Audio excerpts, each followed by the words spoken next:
자, 그러면 이제 앞에서 얘기한 협심증, 협심증에 대해서 한번 알아보고 갈 텐데요. 보통 협심증 환자들은 이 그림과 같이 관상동맥이 좁아집니다. 좁아져서 이제 신체적인 활동이나 감정적인 스트레스와 같은 것으로 인해서 심근에 공급된 산소량이 부족할 때 가슴의 통증이나 이제 압박을 경험을 하게 되고요. 이 심근으로 공급한 산소의 양보다 더 많은 양의 산소가 이제 필요할 때 가슴의 통증을 느끼게 되는 것이죠. 그래서 협식증이 사실은 관상동맥 질환이 있을 가능성이 있다는 것을 이제 시사한다라고 알고 계시면 될 것 같아요. 그래서 협심증이 계속 나타났다, 그리고 앓고 있다, 그러면은 거의 90% 정도는 관상동맥 질환이 있을 가능성이 있다라고 보시면 되겠습니다. 그래서 특히 이제 안전 협심증인 경우에는 평상시에는 증상이 잘 나타나지가 않습니다. 증상이 잘 나타나지가 않다가 운동이라든지 또는 정신적 스트레스 등의 아까 얘기한 것처럼 심장의 산소 요구량이 갑자기 증가되는 상황이 발생하면은 이제 이러한 통증이 발생을 하고요. 보통 이렇게 심하지 않을 경우에는 이런 운동이라든지 스트레스로 인해서 갑자기 가슴에 이제 통증이 발생하더라도 보통은 되게 쉬거나, 그리고 요 혈류량이 감소하면서 좀 호흡이 이제 낮아졌을 때, 혈류량이 산소 요구량이 낮아졌을 때는 다시 좋아지는 경우가 많이 있습니다. 많이 있는데 이제 심할 경우에는 계속적으로 통증이 지속되면서 이제 심정지까지 갈 수 있다. 그리고 특히 완전히 다 막혀버리는 급성 심근경색 같은 경우에는 심장의 근육이 괴사가 되면서 심장의 근육이 죽기 때문에 이제 제대로 펌프 작용을 못 하겠죠. 그러면서 심정지가 오면서 사망하는 경우가 있다. 그래서 이 협심증은 어떻게 보면 심정지로 가는 초기 증상이다라고 보시면 되겠습니다. 이제 협심증의 증상인데요.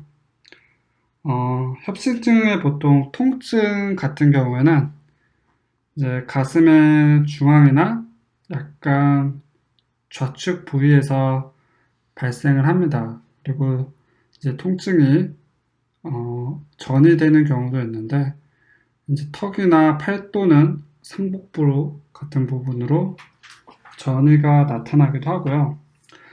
이제 심각한 통증은 보통 이제 5분 이내로 그리고 드물게 좀 더 약한 통증의 경우에는 약 10분 이상 지속이 됩니다. 그러면서 호흡 곤란이라든지 오심, 그리고 발한 같은 증상 등이 동반되기도 하고요.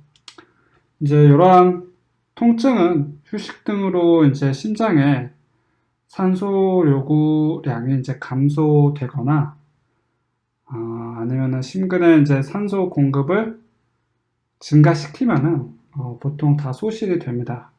근데 이제 협심증의 발생은 심근에 이제 일시적으로 산소 부족 상태를 이제 나타나는 것이기 때문에 협심증이 발생하더라도 심근에 이제 괴사가 바로 발생하는 건 아닙니다.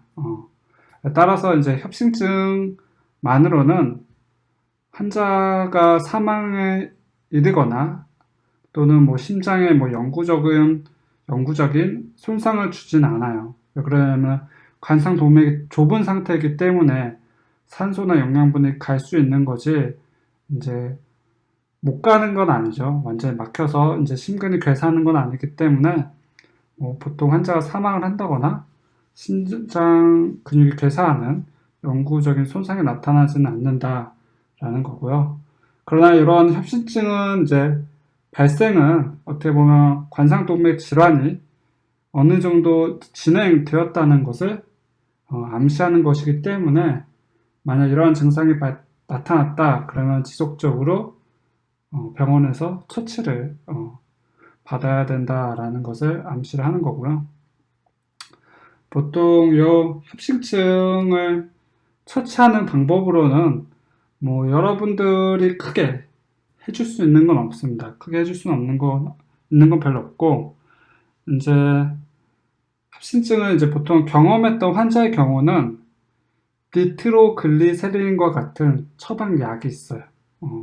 그런 처방과 같은 약들을 보통 가지고 있기 때문에 이제 이 약이 해주는 게 일시적으로 혈관을 확장시킵니다. 그리고 혈관을 확장시키면서 말 그대로 관상동맥이 좁아져 있는데 이 약을 먹으면 인위적으로 혈관을 확장시키기 때문에 또 좁아진 관상동맥이 좀 더 커지는 거죠. 혈관이 확장되면서. 그래서 피가 좀 더 혈류가 원활하게 돌 수 있는 건데 이러한 확장을 통해서 이제 통증을 줄여주고요. 니트로글리세린은 주로 이렇게 우리가 알약을 복용하듯이 먹고 꿀꺽 삼키는 게 아니라 주로 혀 아래에 넣어 녹이는 작은 알약으로 되어 있습니다. 작은 알약으로 되어 있어서 또는 스프레이나 패치로 붙이는 패치로 구성된 것도 있다. 이제 왜 이 약을 혀 밑에 넣어서 복용시키게 하냐라고 궁금하는 경우가 있어요.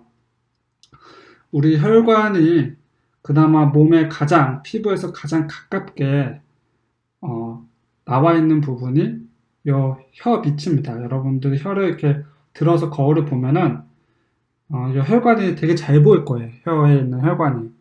이제 말 그대로 이 약이 혈관을 확장시켜주는 약이기 때문에 바로 즉각적으로 나타나게 하기 위해서는 혈관에 직접적으로 들어가는 게 좋습니다. 이 약이. 그래서 빠르게 이 약 성분이 피를 통해서 우리 몸에 이제 전달이 돼야 되기 때문에 말 그대로 이렇게 이제 복용해서 삼키는 게 아니라 위로 가게끔 하는 게 아니라 식도를 거쳐서 위로 가는 방법이 아닌 혀 밑에 넣어서 직접적으로 혈관에 투입이 돼서 혈류를 통해서 빠르게 이제 복용하고 증상이 나타나는 방법의 약이고요. 일단 요 니트로글리세린을 흡수가 되면은 혈관이 확장이 되면서 심근 조직의 혈류가 공급되면서 보통 흉통을 이제 완화하게 합니다. 그래서 굉장히 이제 이러한 약 같은 경우는 어느 정도 협심증이 크게 급성 심근경색처럼 아예 막혀버리지 않는 경우에는 이 약이 통합니다. 근데 문제는 너무나 관상동맥이 좁아져 있다거나 아니면 아예 폐쇄돼서 막혀 있을 경우에는 이 혈관을 확장한 약을 먹어봤자 혈관이 이제 확장되지 않기 때문에 바로 증상이 좋아지진 않습니다. 계속적으로 증상이 지속되고 이러한 경우는 방법이 없습니다. 바로 병원으로 가서 혈관을 막고 있는 죽상 경화증을 이제 제거하는 방법밖에 없고요.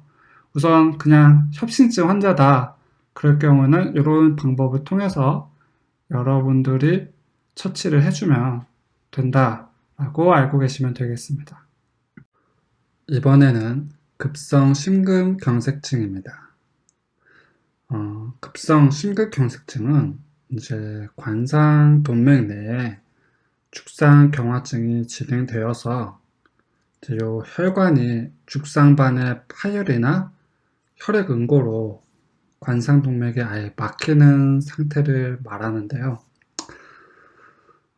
이렇게 관상동맥이 막히면 혈액이 공급되는 부분의 심근에 이제 괴사가 발생을 합니다. 이 그림과 같이. 그렇게 관상동맥이 이제 폐쇄되어서 심근이 괴쇄화되는 현상을 급성 심근경색이라고 하고, 급성 심근경색은 주로 우심실보다는 주로 좌심실에서 발생합니다. 이제 좌심실이 우리가 앞에서 배웠듯이 우심실은 이제 폐순환을 하고 좌심실이 체순환, 그러니까 전신순환을 하는데, 이러한 좌심실의 심실벽이 두껍고 일의 양이 많죠. 아무래도 우심실보다는. 그렇기 때문에 우심실보다 이제 많은 양의 산소를 필요로 하는데요. 이제 관상동맥 질환이 있을 때 좌심실이 특히 우심실보다 쉽게 산소 결핍 상태에 빠지게 됩니다. 이렇게 이제 심근경색증으로 사망하는 환자의 약 40%에서 65% 정도는 이러한 심근경색이 발생한 후 약 1시간 이내에 사망을 하는데요. 주로 병원에 도착하기 전에 1시간 이내에 이렇게 사망을 합니다. 그래서 심근경색 발생 초기에 사망 원인은 이제 심장 리듬의 이상으로 인해서 심장이 이제 효과적인 펌프 작용을 이제 할 수 없는 상태가 발생하는 것인데요. 심근경색 후 이제 부정맥이 가장 활발한 시기는 아까 얘기했던 것처럼 1시간 이내이고요. 간혹 이제 3일에서 5일이 경과한 후에도 발생을 하는 경우가 있습니다. 하지만 이러한 케이스는 매우 드문 케이스고 보통 1시간 이내에 부정맥이 발생한다. 심근경색 후 1시간 이내에 부정맥이 발생한다. 라고 알고 계시면 될 것 같아요. 심근경색증의 이제 증상으로는 약간 심근경색의 경우 이제 임상, 양상 같은 경우에 특별한 원인이 없는 갑작스러운 무력감 아니면 오심, 발한과 같은 특이적 약간 정신 증상에서부터 이제 협심증에서 볼 수 있는 양상의 가슴 통증 또는 폐부종, 부정맥과 이로 인한 이제 급사와 같은 심각한 양상에 이르기까지 다양한 형태로 나타납니다. 그래서 이제 의식이 있는 대부분의 급성 심근경색증 환자는 보통 가슴 통증을 대부분 호소하고 심근경색에서 발생하는 이제 가슴 통증은 이제 심근의 산소 결핍에 의해서 발생을 합니다. 그러므로 이제 가슴 통증의 양상은 협심증에서의 가슴 통증과 같다. 하지만 이제 몇 가지 차이점이 좀 있어요.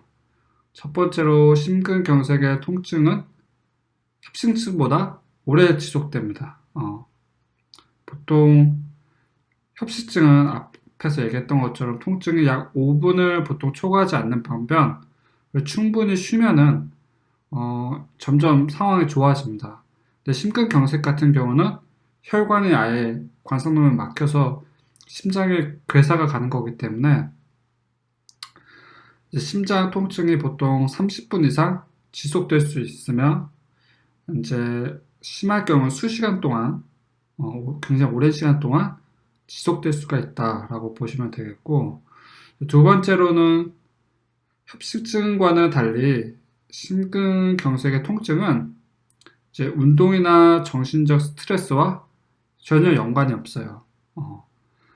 앞에서 얘기했던 것처럼 협심증 같은 경우는 갑자기 많은 혈류량이 필요한데 이제 관상동맥이 좁아져 있으니까 그거에 맞게끔 충분한 산소와 영양분을 공급받지 못해서 아픈 건데, 급성 심근경색증 같은 경우는 아예 혈관이 막혀서 피가 아예 돌지 않아가지고 심장의 근육이 괴사하는 거기 때문에 약간 뭐 갑자기 운동이나 스트레스와 같이 혈류량이 증가돼서 오는 통증하고는 전혀 관련이 없다.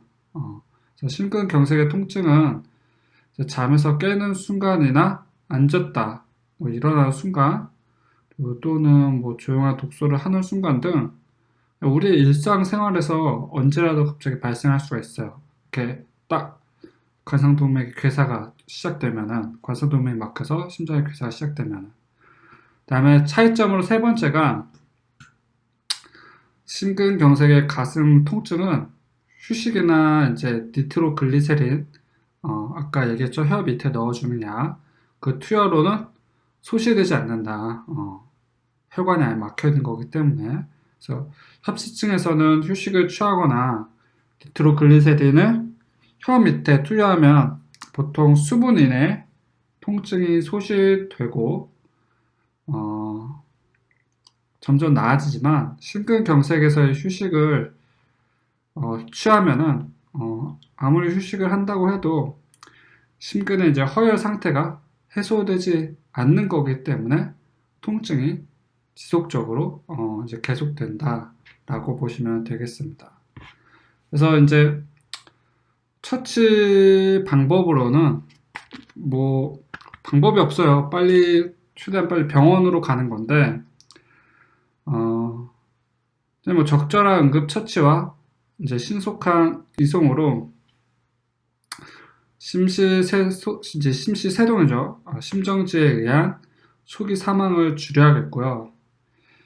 어떻게 보면 조기에 재관류요법이 시작될 수 있도록 하는 것이 가장 중요하다. 근데 이거는 이제 여러분들이 할 수 없어요. 병원에서 할 수 있는 거고.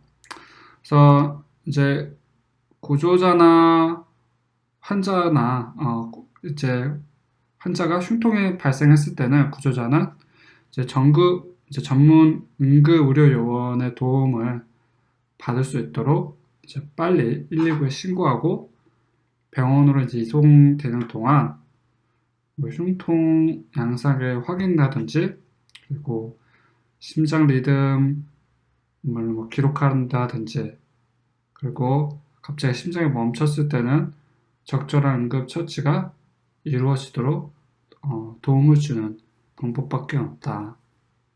그래서 말 그대로 좀 간단하게 정리를 한다고 하면은 심근경색증이 나타났다 하면 즉시 119에 신고를 하고 적절한 응급 처치와 함께 최대한 빠르게 병원으로 이송이 돼야 된다라고 알고 계시면 되겠습니다. 어버이날인 지난 5월 8일 제주에서 열린 프로축구 경기 도중 신영록 선수가 갑자기 쓰러졌습니다. 원인은 심장마비.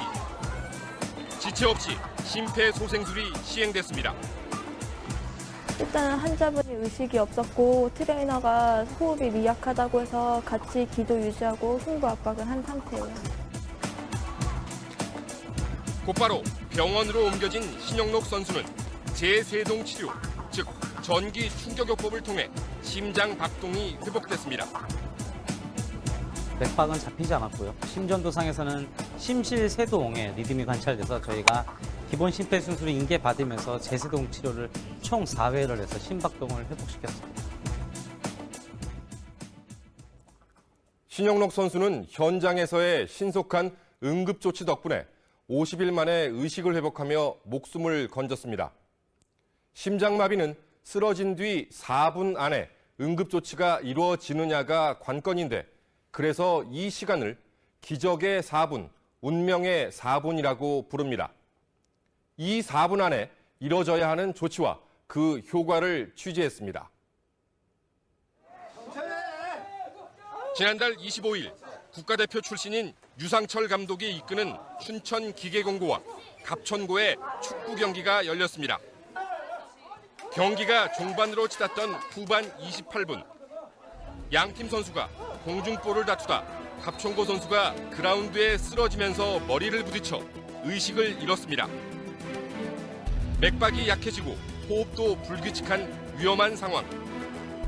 심판진과 상대팀 팀 닥터가 부심 깃발을 일에 물리고 즉시 심폐소생술을 실시해 선수의 생명을 살렸습니다. 저하고 주심하고 동시에 부신 깃발을 들고 오라고 해가지고 또 심판도 옆에서 부신 깃발을 빨리 들고 와줘가지고 입에다 물리고 혀가 들어가는 걸 막아주고 저는 옆에서 심폐소생술을 시행했었죠.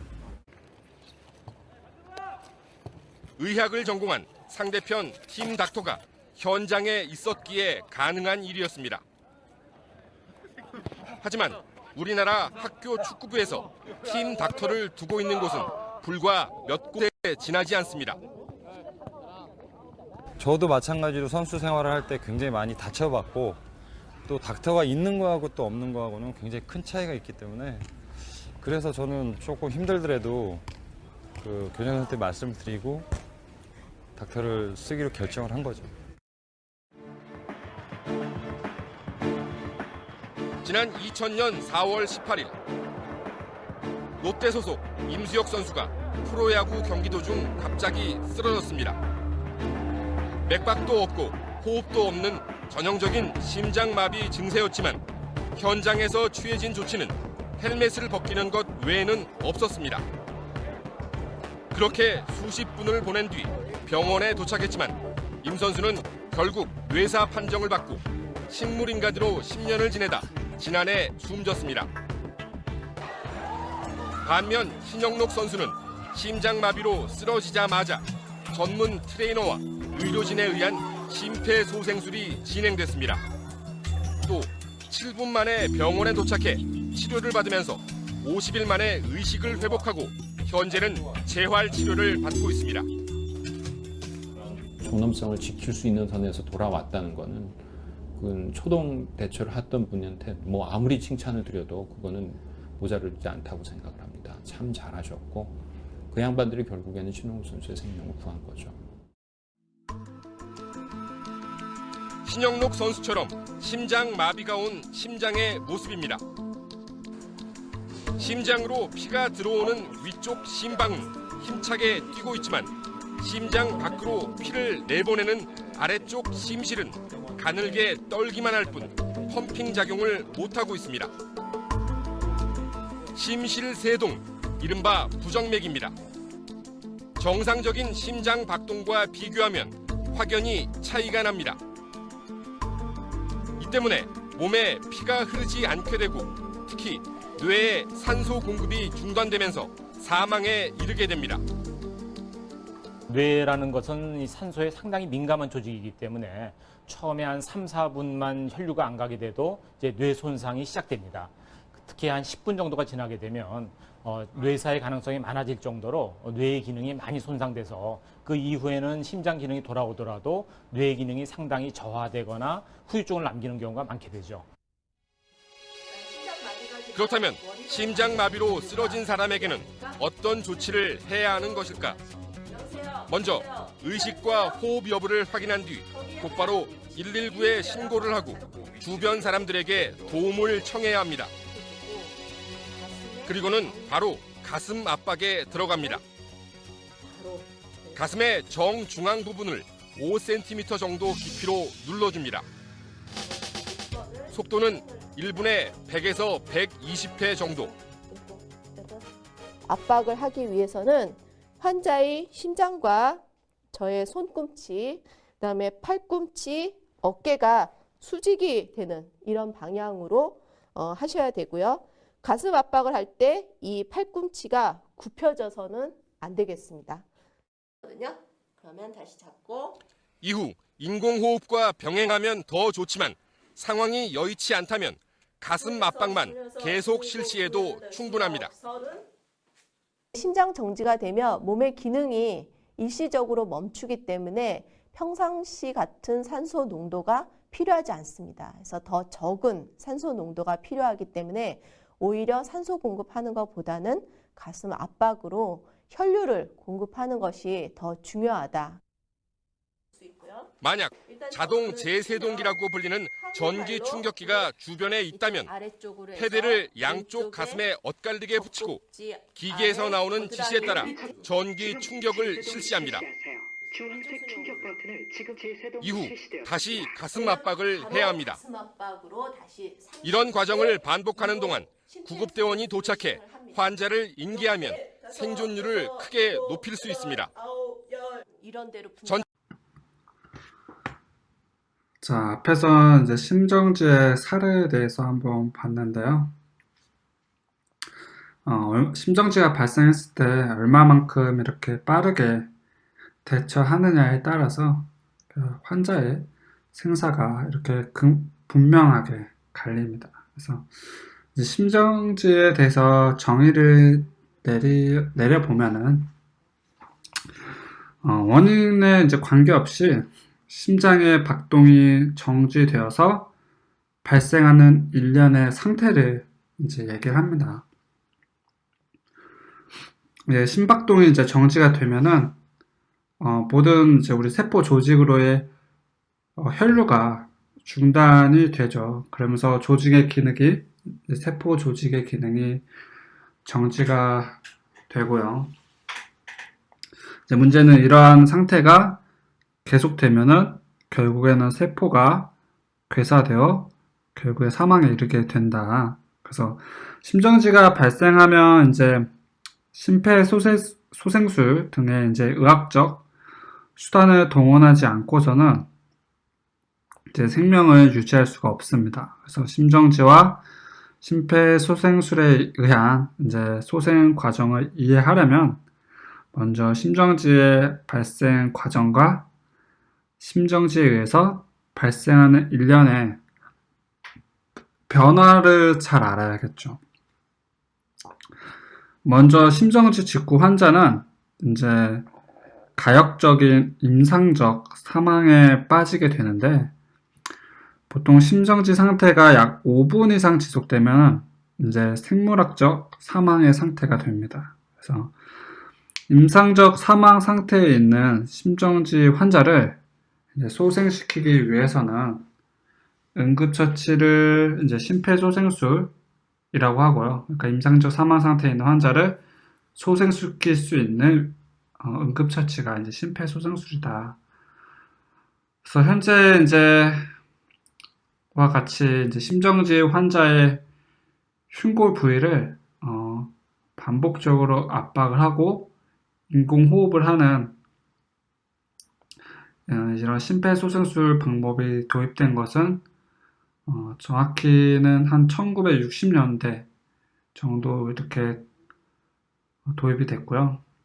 1960년 이전에는 병원 이외의 장소에서 심정지가 발생한 환자의 소생률이 아주 극히 낮았습니다. 그래서 병원 내에서는 심정지가 발생한 환자에게도 흉곽을 절개한 후에 이제 직접 심장을 압박하는 방법의 심폐소생술이 사용되었어요. 그래서 우리나라에서는 이제 병원 밖에서 연간 약 3만 명의 심정지 환자가 발생을 합니다. 제일 처음에 나왔던 얘기일 거예요. 그래서 병원 밖에 심정지 환자의 이제 생존율은 보통 5% 정도에 불과하고요. 심정지 환자를 발견한 목격자가 즉시 이제 심폐소생술을 시작하면은 그래도 생존율이 요 5%보다는 2배에서 3배 정도 높아지기 때문에 이제 심정지 환자가 발생했을 때 그 주변에 목격자의 역할이 매우 중요하다라고 이제 보여지는 부분 중에 하나입니다. 이제 심정지가 발생하는 원인으로는 이제 다양한 원인이 있겠지만은 이제 가장 흔한 원인은 바로 관상동맥 질환입니다. 그래서 이렇게 심정지를 유발하는 관상동맥 질환 중에 가장 흔한 형태는 관상동맥 죽상 경화증이고, 이제 관상동맥 죽상 경화증에 의한 급성 심근경색은 급사를 유발하는 이제 대표적인 질환 중에 하나예요.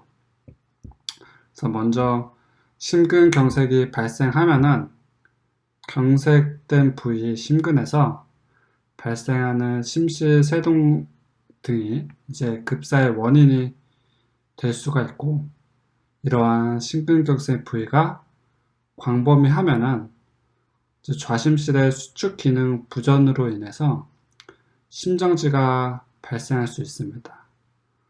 이 밖에도 관상동맥의 선천성 기형이나 관상동맥으로의 혈전 색전증, 그리고 관상동맥염, 관상동맥 박리, 그 다음에 관상동맥 경련도 심근으로의 혈류를 기계적으로 폐쇄하거나 기능적으로 폐쇄해서 심정지를 초래하기도 해요.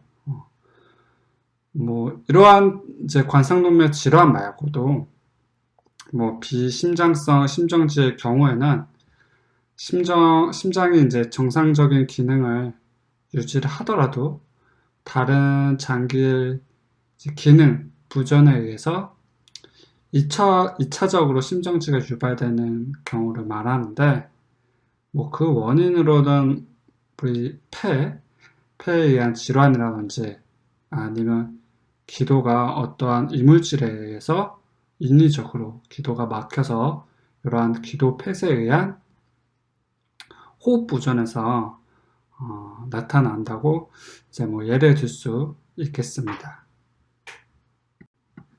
자, 그럼 이번에는 우리가 심정지와 이제 급성 심근경색에 대해서 배웠어요. 그래서 우리가 심정지랑 심장 발작이랑 보통 같은 거다라고 생각하는 경우가 있는데, 사실은 조금 다른 문제입니다. 다른 문제적으로 나타나는 거고요.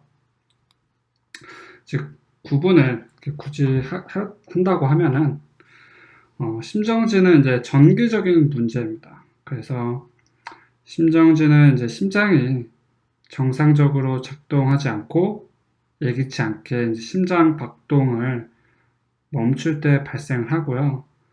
심정지는 이 불규칙적인 심장 박동을 유발하는 약간 이제 심장의 정기적 오작동에 의해서 발생을 합니다. 그래서 심장 박동이 마비가 되면 심장과 폐 그리고 다른 기관에 혈액을 공급할 수 없기 때문에 사망에 이르고 보통 5분 이내에 사망이 이루어집니다.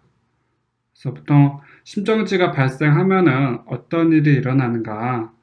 심정지가 발생한 환자는 반응이 없을 수 있고요. 그리고 숨을 쉬지 않거나 헐떡거리는 양상의 심정지 호흡만 겨우 유지하는 상태일 수 있습니다. 그래서 심정지 환자는 즉시 치료를 받지 않는다면은 말 그대로 수분 이내 몇 분 안에 사망을 할 수가 있다. 그러면 심장 발작은 무엇인가? 심장 발작은 심장으로의 이제 혈류가 차단될 때 발생을 한다. 혈류가 차단된 이제 관상동맥은 해당 동맥이 혈류를 공급하는 이제 심장 근육에 산소를 공급할 수 없게 되는 거죠. 그래서 만일 이제 차단된 이제 관상동맥의 혈류가 신속히 재관류되지 않는다면 해당 동맥이 이제 산소와 영양분을 공급하던 이제 심근이 죽는 걸 얘기합니다. 그래서 말 그대로 이제 이건 급성 심근경색이죠. 아까 계속 얘기했던. 그래서 이러한 증상이 나타나면 어떤 일이 일어나는가? 이제 심장 발작의 증상은 즉시 나타날 수 있고 또 가슴이나 상체 다른 부위에 심한 불쾌감을 이제 느낄 수가 있습니다. 그리고 호흡 곤란이라든지 식은땀, 차가움 등의 증상이 나타날 수 있고요. 이러한 증상들은 종종 느리게 발현되기도 하고 또 심장마비가 오기 불과 몇 주 전에 몇 시간씩 계속적으로 반복되기도 합니다. 그래서 심정지와 달리 심장 발작은 증상이 발현됐다고 하면은 발현됐다고 해서 이제 어떻게 보면 심장 박동이 반드시 멈추는 건 아니에요. 다만 심장 발작 환자는 치료를 받지 않을 경우에는 증상이 점차적으로 악화가 되고 심할 경우에는 이제 사망에 이를 수 있다라고 얘기하는 겁니다. 그래서 모든 이 두 가지가 어떤 관련이 있는가라고 짚고 넘어간다고 하면은 모든 심장 발작이 심정지로 이어지는 건 아닙니다. 아닌데 이제 심장 발작이 심정지를 유발하는 주 원인인 거는 확실해요. 그렇기 때문에 심장 발작 이외에 다른 원인으로 인해서 심장 박동이 저해되거나 심정지를 유발할 수도 있습니다. 다만 심정지와 심장 발작의 개념이 이제 국내로 도입되면 심정지 의미로 쓰이던 심장마비가 보통 심장 발작에도 혼용되는 거로 추정이 돼서 이제 정확한 용어는 어떻게 보면은 심정지와 심장 발작이기 때문에 구분해서 보실 필요가 있다라고 이제 얘기하고 싶어서 제가 좀 설명을 한 거고요. 크게 아주 중요한 부분은 아닙니다. 근데 그냥 상식적으로 여러분들이 알고 계시면 좋겠고, 두 가지의 이제 차이점에 대해서만 좀 구분할 수 있었으면 좋을 것 같아서 제가 한번 넣어봤습니다.